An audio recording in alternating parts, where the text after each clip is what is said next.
মক্কায় ইহুদিরা এসে দল পাকালো, চল মোহাম্মদকে আজকে প্রশ্ন করে আটকায় দিব। ইহুদিরা বললো, প্রথম প্রশ্ন রুহুকারে বলে বলো। 2 নম্বর প্রশ্ন, মান হুম আসহাবুল কাহাফ, আসহাবে কাহাফ সম্পর্কে কি জানো? কি জানো বলো। গুহাবাসীদের সম্পর্কে কি জানো? অনেক আগে তারা এসেছিল পৃথিবীতে।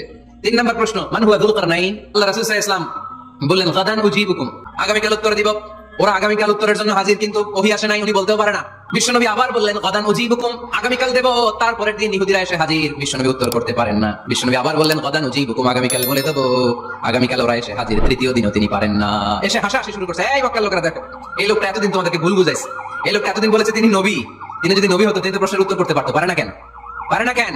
এটাই প্রমাণ করে তিনি নবী নয়। তিনি যদি জানতেন তাহলে তো উত্তর দিতেন, পারেন না কেন? 3 দিন 4 দিন, আহা, নবীও লজ্জায় অসহায়, উত্তর দিতে পারেন না।